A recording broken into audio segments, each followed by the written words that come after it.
This is the EILLEO EB007 electric dirt bike, a compact electric mini-moto with a 3,000-watt peak brushless drive, a claimed 37.5 miles per hour top speed, and a 48 volts 20Ha battery. My honest first reaction before riding it was mixed. The small 14-inch front and 12-inch rear wheels made me wonder if it would feel like a toy, and I wasn't sure the hardware would match the power. From my experience, the first twist of the throttle cleared that up fast. The torque snaps right away, the front end lightens if you're careless with your weight, and it climbs ugly, loose hills in a gear that a hub motor e-bike would bog down in. It rides like a mini dirt bike, not a bicycle. Key features that stood out to me are the 3,000-watt peak output, the mid-drive style torque feel, the 48 volts 20Ha battery, hydraulic disc brakes at both ends, dual suspension, and those fat off-road tires that add grip and cushion. For anyone new to this, mid-drive means the motor sends power through the drivetrain, using the bike's gears to multiply torque, which helps on steep climbs and technical sections. Hydraulic brakes use fluid pressure instead of cables, which gives stronger, more controlled stopping, super important at these speeds. Dual suspension means a front fork and a rear shock working together to soak up bumps. The fat tires are wide and high volume, so they add traction and act like extra suspension. On the trail, the power delivery is instant. In my opinion, the 3,000-watt peak is very believable, especially in the low to mid-speed range where you actually need grunt. From a standstill or creeping through rocks, it's eager, almost too eager if you aren't ready. I learned to modulate the throttle more like a dirt bike than an e-bike. Smooth inputs, cover the rear brake, and keep my weight centered.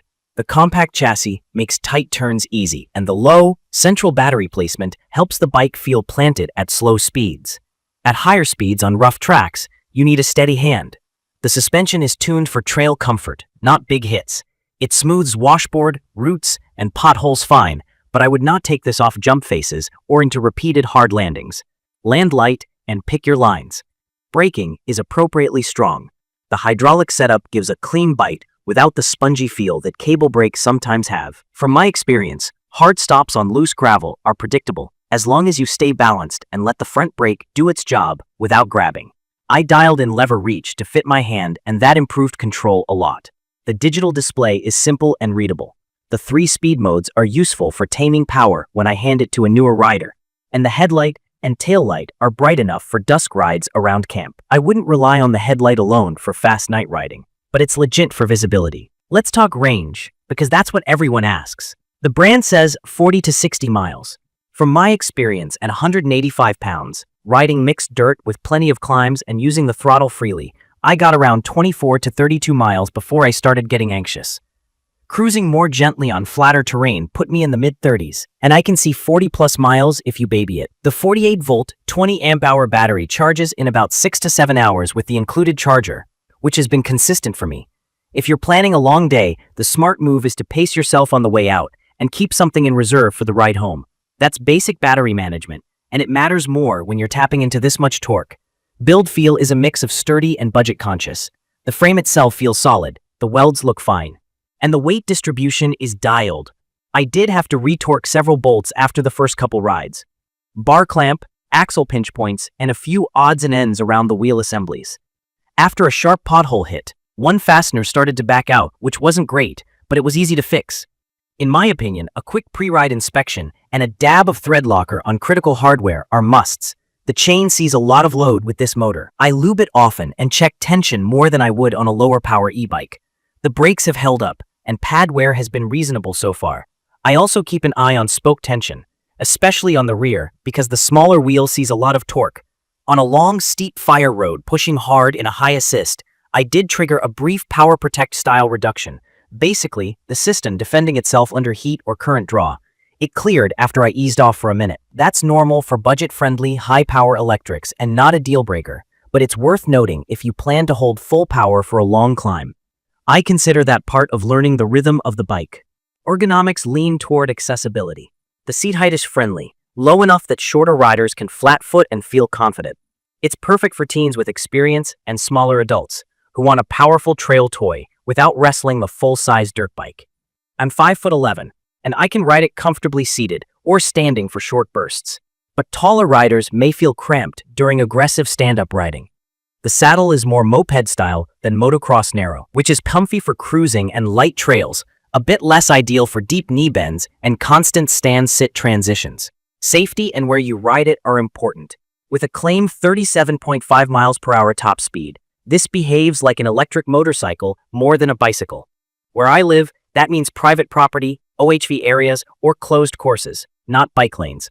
I treat it like a moto. Full-face helmet, gloves, boots, and real protective gear, even for quick, shakedown rides.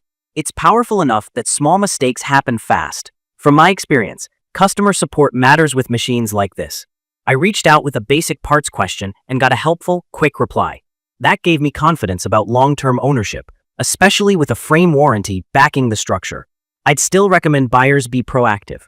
Learn basic wrenching, keep a torque wrench handy, and treat fasteners as consumables you might upgrade over time.